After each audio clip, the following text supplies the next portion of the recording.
Welcome everyone to Magic with Class.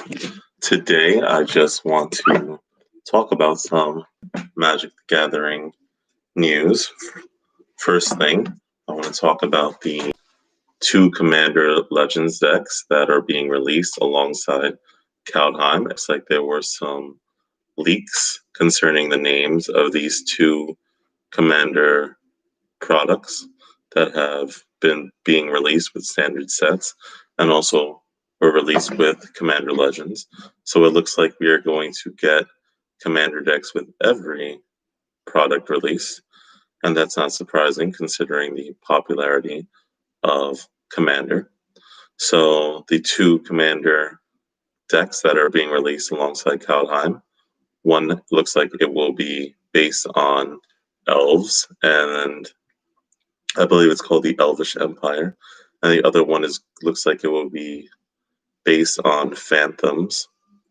So what I think the phantom one is going to be based on is Spirit Tribal. I think these are both going to be tribal commander decks. Elves is pretty obvious.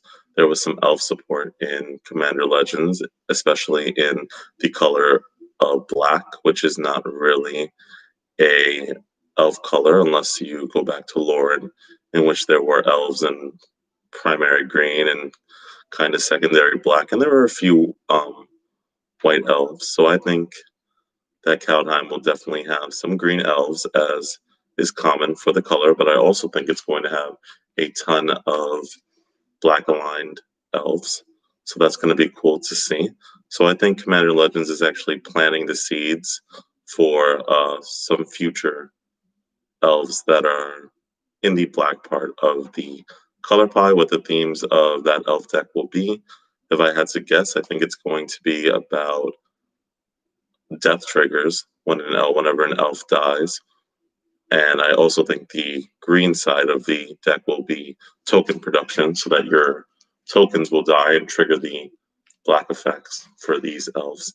Now the Phantasmal deck, I think, is going to be a Spirit Tribal deck.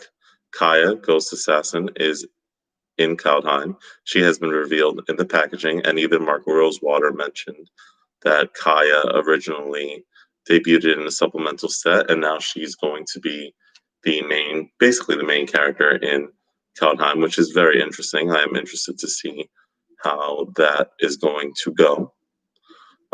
We have never seen Kaya as a main character, so hopefully her personality gets fleshed out a little bit. She was an important character in War of the Spark, but War of the Spark was focused on many, many different planeswalkers and characters, so I want to see more of her specifically in a setting where there's not 100 other planeswalkers running around. So Kaya is a ghost assassin. She assassinates ghosts, and she has the power to become she has the power to phase through solid objects and become ghostly herself, and that allows her to enter the ghost realm, and that is why she has the ability to assassinate ghosts. She's able to enter the same space as them so that she can interact with them, usually in a negative way. But as a result, I believe that Kaldheim is going to have a lot of spirits and ghosts that Kaya needs to deal with in some way. And since she is going to be the main character of Kaldheim, it doesn't come as a surprise that they would want to focus on the spirits, the phantasms, and the ghosts of Norse mythology. Norse mythology is known for its afterlife. Usually they focus on Valhalla, the afterlife for those who have died in an honorable, battle-driven way. You have to usually die in battle in order to reach Valhalla, which is like the best version of the afterlife in Norse mythology. However, there is a afterlife as well for those who did not die an honorable death in battle, and Hela is the goddess of that realm. Excuse me. So, and she was actually she was the main villain in one of the Thor movies. So there's precedent for people knowing that the afterlife of Norse mythology. So I am excited to see what twists they put on the spirits of Kaldheim, what colors they will be in.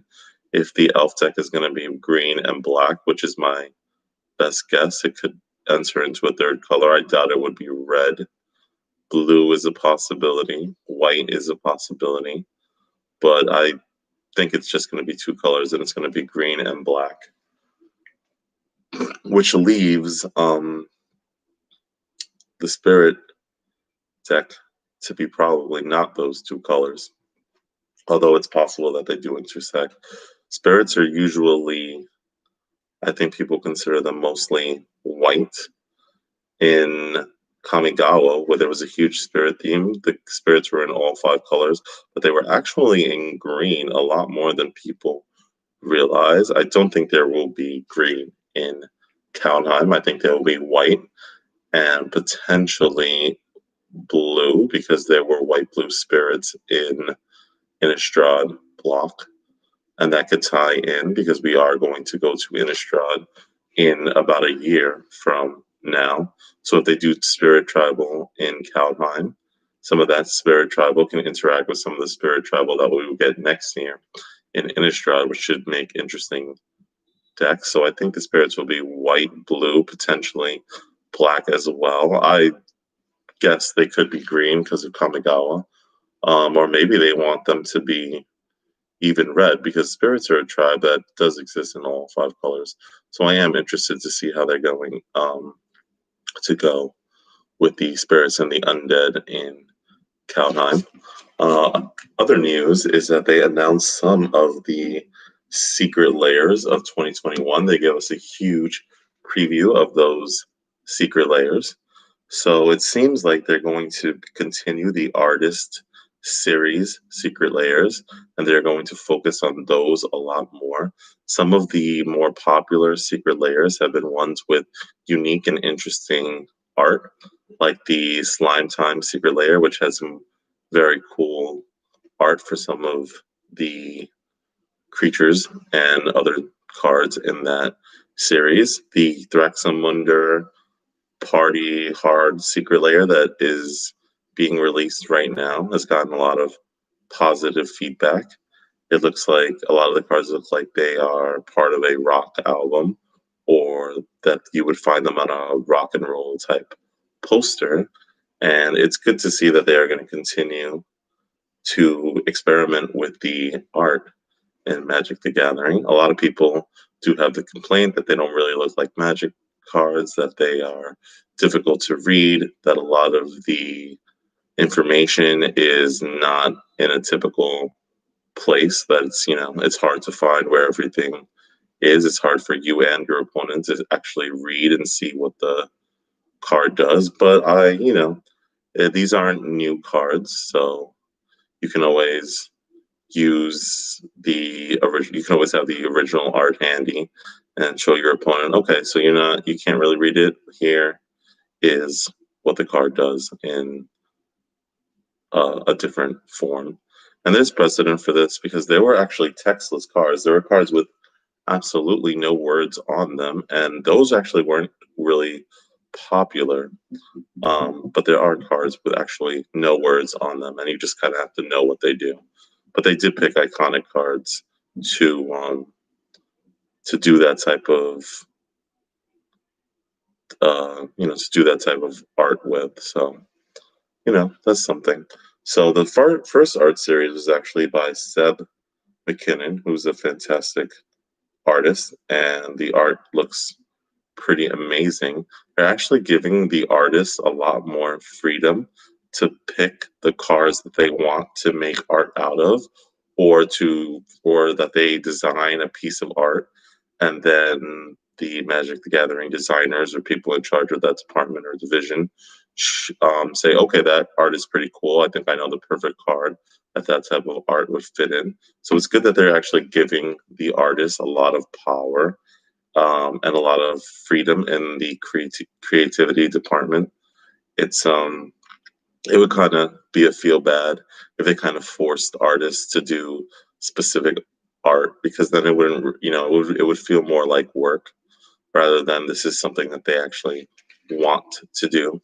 it's art, so it should be more free and more open to interpretation and open to kind of whatever the artist feels like putting on a piece of paper rather than what some company is actually telling people to do.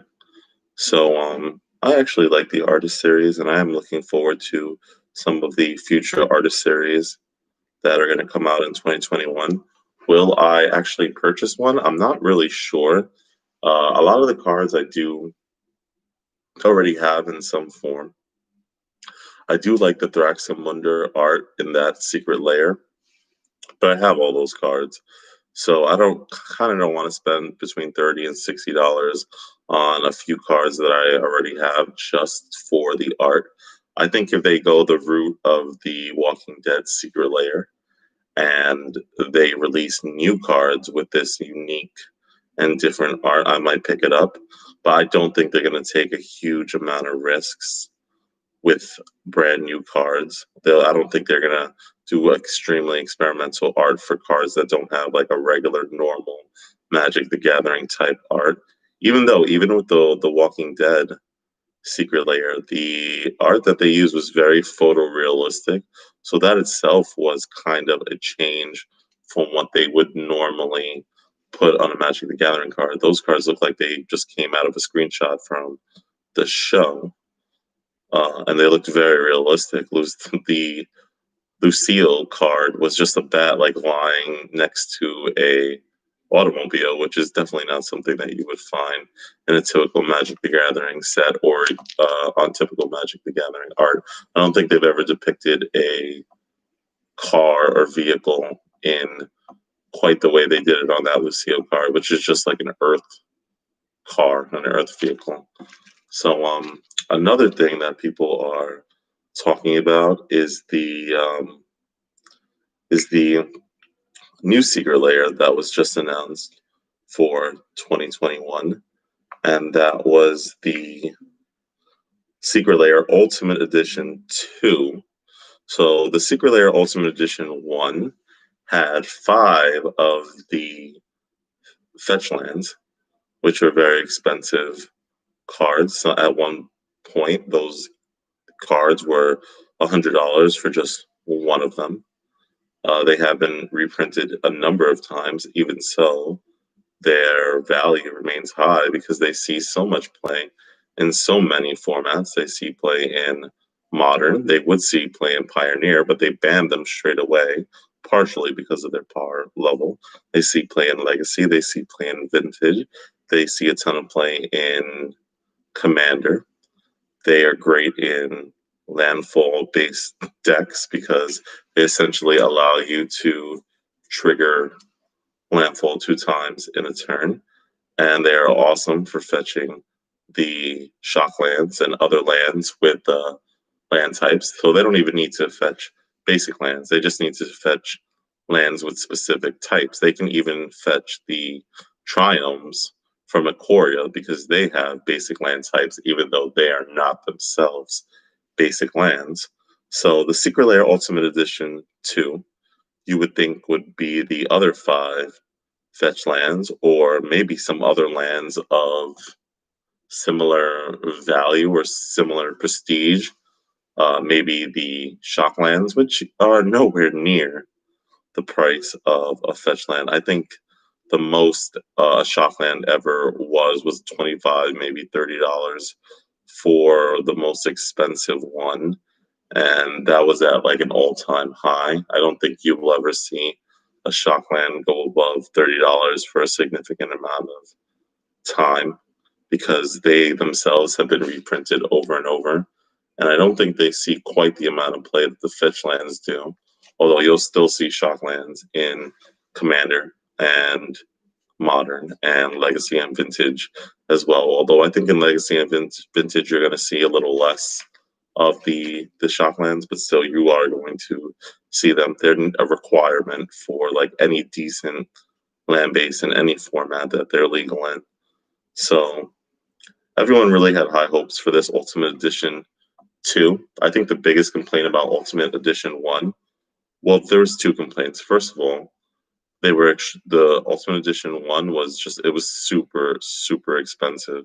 Yes, you were getting the cards for a discount in comparison to if you had bought them on the singles market from any website, so you were getting them for slightly cheaper than you ever could.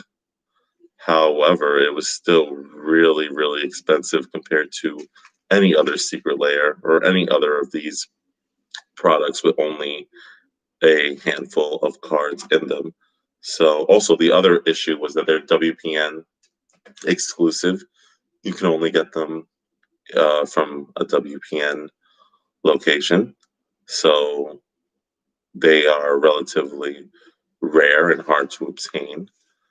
So there was also that. So the Ultimate Edition 2, they did not fix the issue. It's still WPN exclusive. So it is what it is. It does help stores stay in business, especially during these tough times. However, the issue with this one is the inclusion of the cards included. So they will be releasing the 10 pathways. So these lands are brand new, these pathways.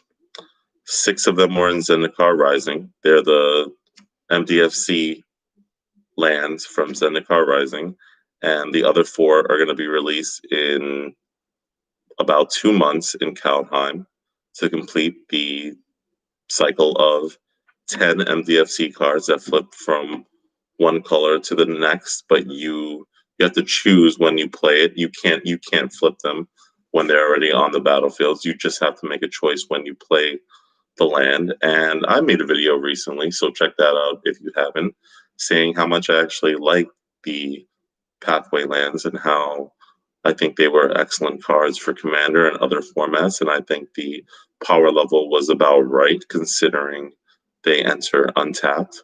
A lot of feedback was that the lands were underpowered because they didn't have the land types, so they were not searchable by fetch lands. But not every land can be insanely powerful, and not every type of dual land can be as overpowered as like the shock lands or the fetch lands. So I think they were an excellently balanced cycle of cards, and they were especially good for Commander. And you may see a few in Pioneer every now and again. Modern may incorporate a couple in a deck or two, especially a dual color aggressive deck that wants all their lands to come into play untapped at all times. Because there are other dual lands that enter potentially untapped, but usually their conditions are a little different. And I don't think making the choice right off the bat is too big of a penalty compared to some of the penalties on the other lands. Some of the penalties are life, which isn't that bad, but having to have certain lands in play already for some of the dual lands to enter untapped, or having a certain amount of lands is a bigger penalty, I think, than just choosing what color it's going to be upon entering the battlefield. So even though I think these lands are actually really good, I don't think that they are deserving of an Ultimate Edition. There's no way to compare them with the fetch lands. So I think it's weird that they would call this an Ultimate Edition 2, and then for them to be newer lands, first of all, to be lands that people are not really searching for decks, and for the lands that they chose to be like all under $3 or in like the $3 range. So you went from Ultimate Edition 1 having lands that were $100 each approximately for some of them, to Ultimate Edition 2 having lands that are worth about $3 each. Now, I don't think they released the price of Ultimate Edition 2. It does contain 10 lands, but even at $50 or $60, I just don't think it's a good idea. Yes, the art is brand new and exclusive to the product, but they can't even charge. I don't even think they can charge $60 for this product, and people will buy it. If they try to charge what they were charging for Ultimate Edition 1, no, this product is not going to sell at all. So this was strange. It's releasing in spring 2021, so maybe by then the price of these lands like really skyrocket as people see that they are actually much better than originally believed. But they're not fetch lands. They're not even as good as the shock lands. So I don't know. You're buying this for what, the exclusive art, I guess, but there's so many exclusive arts these days with the extended arts and the borderless arts that I don't think people are going to go for this.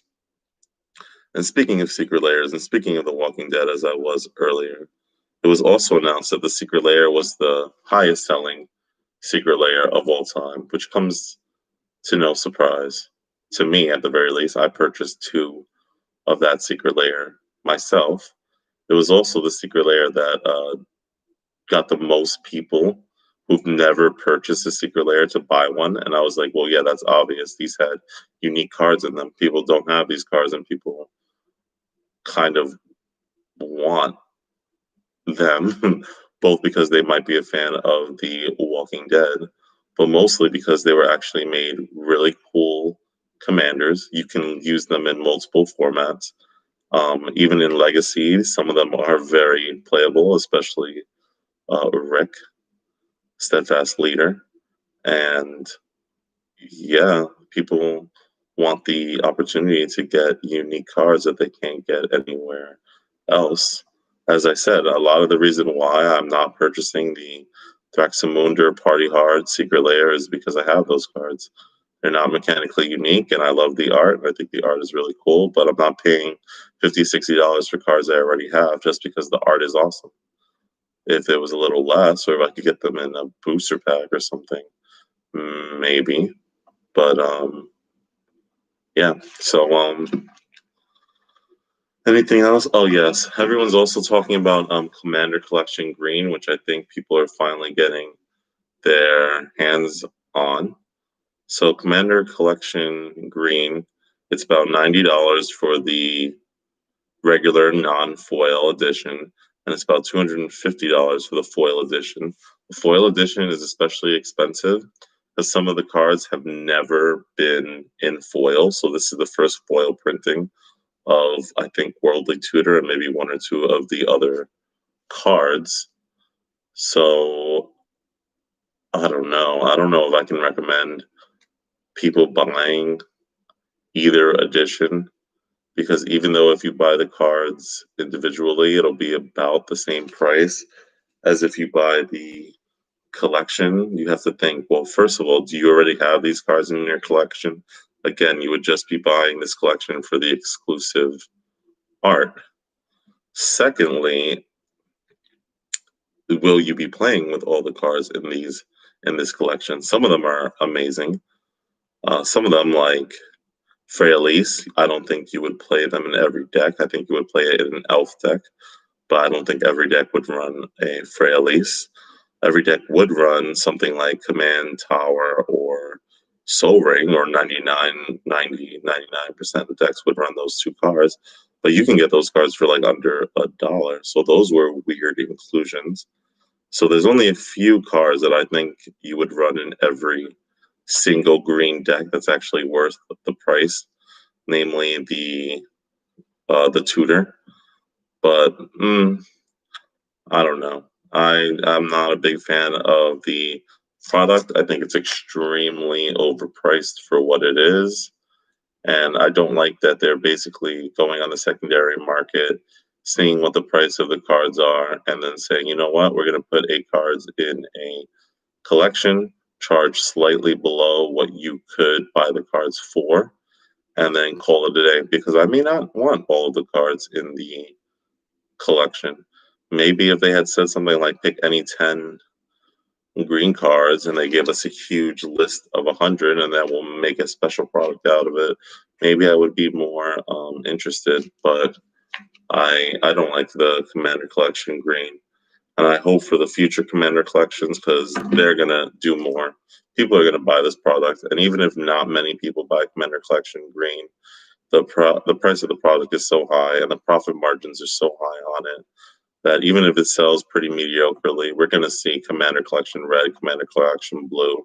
I'm sure White will be the last one because White is underpowered in Commander and just no one really wants to play White in Commander. I hope we don't see a Command Tower and Soul Ring in all of these Commander collections, though. And I think we are, because the art of the Soul Ring and the art of the Command Tower and Commander Collection Green kind of implies that we're going to get the others in with similar art, but referencing the other 4 colors of mana. So we'll see about that. I think that's basically all of the news. Going back to The Walking Dead for just a moment, I think since that Walking Dead Secret Lair was one of the best-selling items, the best-selling Secret Lair, I think we are going to see more unique cards in future Secret Lairs. We're definitely going to see more unique art, as I've already said, with the artist series. They already showed a Nature's Lore card with art that's pretty similar to the Rock Party Secret Lair. It's not as hardcore, it's not as like rock band themed, but the art is pretty similar, and I actually really liked it. But again, the card is just it's less than $1. So do you really want to spend 30 to 40 to 50 to 60 or even more just for this exclusive art? Maybe you do. So maybe that product is for you. But I don't know. I think I'm going to definitely pass unless the cards are unique mechanically. If they do some more crossovers like a Rick and Morty or a Harry Potter crossover in Strixhaven or a Marvel themed crossover or a WWE crossover or any crossover with Hasbro, really, I think I would buy into that. But just for unique art, I don't think so. So for those of you who are watching, I have some more mail with some more cards that I have been ordering. So let's just get right into it. Okay. Just a moment. Let me get something to open these cards with. So this is basically like a mail day. Some of the cards I've been picking up this week. And the first card is a card that I've been talking about in a few of my videos, and a card that we just mentioned in this video. It's the Pathway Lands. This is a regular, it's not an extended or not a borderless art, but it is foil, and I picked it up for under $3. It's Grim Climb and Bright Climb Pathway, and you'll be seeing these in really exclusive art in the Ultimate Edition 2 Secret Lair. Now this art is from Zendikar Rising. In the Ultimate Edition Secret Lair 2 Secret Lair, you will see this card with art from the plane of Kaldheim, and the ones in Kaldheim that have not yet been released, they will be re-released in the Ultimate Edition 2 Secret Lair with art as if they were from Zendikar. So, maybe you really want to have all 10 of these lands flavored from Zendikar, and you will be able to get it. So that was the pathway. And I think I basically have enough pathways at this point that I'm going to stop aggressively trying to pick them up. And I'm going to wait for the ones from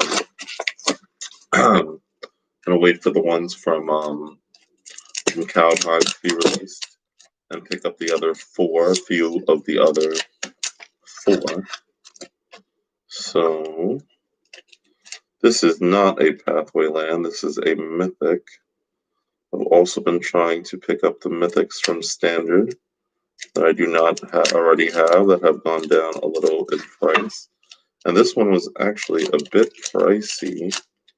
I was able to pick it up for cheap. It says that it's worth $750. I did not buy it for $750. I bought it for I think $350. So it's Winota, joiner of forces. Forces you to run a deck that uses both monsters and humans for it to work. Makes an interesting commander, especially in Boros colors. It's not doing too much in standard right now. But on Arena, I definitely see some decks trying to make Winota work, and I've been beaten by a few Winota triggers. So I do think it's a card to keep your eye on. It does have potential. And it's awesome in Commander. So I might be making a deck around it. Okay. So here is also another pathway land. This is probably the most expensive out of the 6 pathway lands in Zendikar Rising. It's the Clearwater pathway and the Murk Water pathway, the blue-black one. Obviously, it sees play in Dimir Rogues and Urian Esper Control decks and Doom Foretold decks as well in Standard. Don't really see those play too much in other formats yet, but I'm sure it's just a matter of time before Modern takes a look at it and goes, okay. So, another card, another Mythic from Aquaria. Another good commander card as well. Riel the Everwise. This is a card I've only seen a few times on Magic the Gathering Arena, and I think I've seen it in like Wizard Tribal, maybe once or twice on decks that were blue-red decks that want to draw twice to trigger abilities. She's really good in wheel commander decks like Nakuzer decks or the Locust God commander decks. And she'll make a decent commander herself. So I thought she was a cool pickup, and you can find them for really cheap. Why not? She is a mythic, I think, that in a few years' time, after Aquaria rotates out, will become more expensive. Okay, and here is actually a card I bought because I'm very anxious to make a commander deck centered around it, and it's an etched foil as well. I was actually a bit disappointed I did not pull it in any of the Commander Legends products I bought, but it's Blim, Comedic Genius. I actually like the foiling on these etched foils. I think they're actually really cool. Some of them, people say that they're too subtle, that the foiling process is like too dark, but I actually really like them. I especially like how this one comes out and looks on this guy. So I've been wanting to make a commander deck around Blim, Comedic Genius. It's actually the only rare in Commander Legends that I didn't open. I opened every other rare, mythic, common, and uncommon in the set, and I didn't open Blim, Comedic Genius, a card I really wanted to make a commander deck on. So I was like, you know what? Let me look online. I found it for really cheap, and the foil etch version was only like a few cents more than the regular version. So I'm like, you know what? I'm gonna get fancy.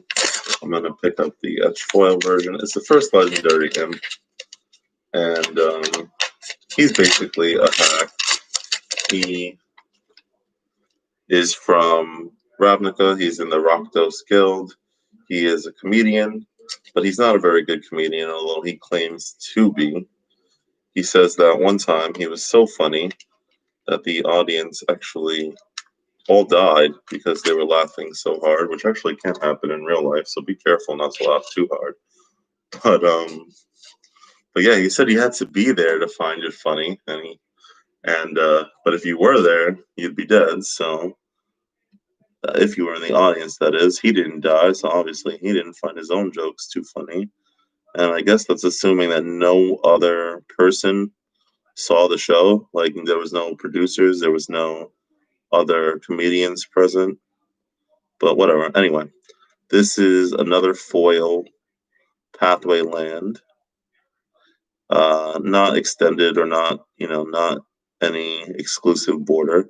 It's Boulder Loft and Branch Loft Pathway, the green-white one.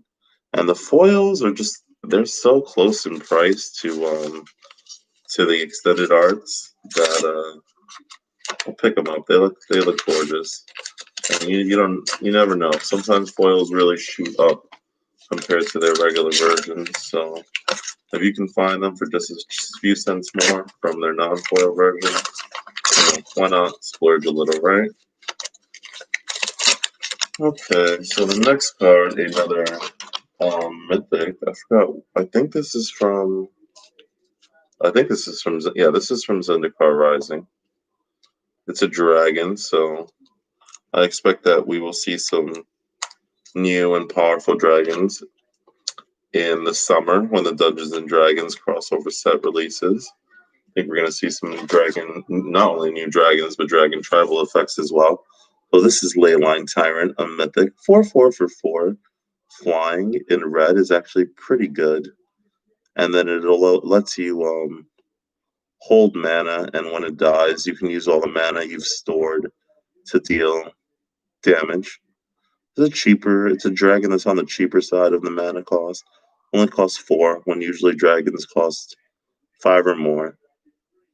And I think it is pretty good. Again, I got it for pretty cheap. Leyline Tyrant, and who knows? Maybe you will have a need for a 4 mana cost dragon once the summer rolls around. Maybe I can put it in the commander deck that is focused on dragons, maybe the Ur Dragon. I've actually never built an Ur Dragon deck, but maybe Leyline Tyrant will convince me that it's good. Okay, next cards. There's a bunch in here. I did not order these. So obviously the person just put this in here to protect the card. And what is it? Hold on. What card did I order from here?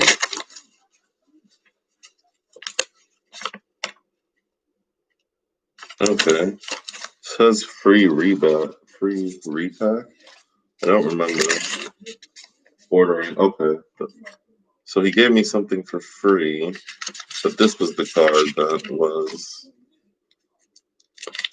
which is the one I ordered, which is the Borderless Pathway, Timber Crown Pathway, which I actually think the art on these are beautiful, and Crag Crown Pathway. And it came with actually a few free cards, so I'll show them all. And thanks. Let me see who sent this to me so I can give them credit. David Lyons from Cincinnati, Ohio. Thank you for the free repack. I got Mirror's Grasp, Grim Physician. So these are from Theros Beyond. Nyxborn Brute. I haven't really gotten too many common or uncommon cards from that set, so I'm glad to see these. I'll just put them in my collection. Incendiary Oracle. This is a repack, so another Nyxborn Brute, but that's okay. Now I have 2. Gift of Strength. Nalia's Forerunner. This one's not bad. Trample and other creatures have trample. That's pretty good. It's an enchantment creature too. Mirror Shield. This is pretty good, especially as far as equipments go. Field of Ruin. That's actually a really good card as well. And the rare is Nezian Boar, which I don't think I have this. It's a 10/6 for 5 mana. All creatures able to block Nezian Boar do so. So it can be like a board wipe if your opponent has untapped creatures and they're forced to use them to block, as long as they have under 10 toughness. But whenever Nezian Boar becomes blocked by a creature, that creature's controller draws a card. So even if you do board wipe, your opponent draws for each creature that you killed with Nezian Boar. Not even killed. Each creature that blocked Nezian Boar will lead to a draw for your opponents, and you never really want to give your opponents draw power. So let's keep going. Okay, the next card is Archon of Coronation, which is a card from Commander Legends, and I had one or two already, but I just wanted to pick up an extra copy. While they're cheap, Commander Legends, already the prices are starting to rebound. The prices are starting to go up, so it went from these cards being worth nothing and people being super disappointed that Commander Legends is tanking. The prices all tanked, and all of a sudden some of the cards rebound. Not Archon of Coronation. That card didn't really rebound. Jeweled Lotus rebounded a little bit. Vampiric Tutor and Mana Drain went up a little. Scroll Rack went a tiny bit back up. So some of these cheaper mythics really haven't yet. But, you know, one of these mythics is going to jump in price. Will it be Archon of Coronation? I don't think so, but I just want a few just in case. It is a white way to draw cards, and it does have a very nice protective ability, so you never know. It could be that one. I don't think so, though. At least it only costs 6. Unlike 6 of the other mythics in that set, which cost 9 mana, and none of them are particularly good. Next card is General Kudro of Drannith. This one is from Ikoria. He's a mythic, a human lord. He gives other humans +1/+1 for 3 mana, and he's a 3/3 for 3. So right away, that's pretty good. Humans are an extremely popular tribe, maybe the most popular tribe, and usually humans are white. I don't think there are usually many. Well, in 5-color humans, yeah, there you will find some black humans as well. So this is a black-white human. It's pretty good as far as lords go, but it has another ability. When it or another human enters the battlefield under your control, exile your card from an opponent's graveyard, so it can stop graveyard shenanigans as well, which is actually really important in Magic the Gathering since so many decks these days rely on the graveyard. But it has another ability after that. For 2 mana, and you sacrifice 2 humans, and you can sacrifice him as one of the humans since he is a human. You destroy target creature with power 4 or greater. So obviously, the flavor is that he hunts monsters as represented by being a creature with power 4 or greater. And so he's also removable. So he's a lord when you need it. He can potentially be a weak form of removal if you really need it. And he is a graveyard disruptor as well. So he is versatile for the mana cost. And, you know, they always say that any lords, you should try to pick up a few. It's rare that a lord is mythic rare, though. But I think they knew that he would be a decent card, maybe in the future as well. Okay, so let's see.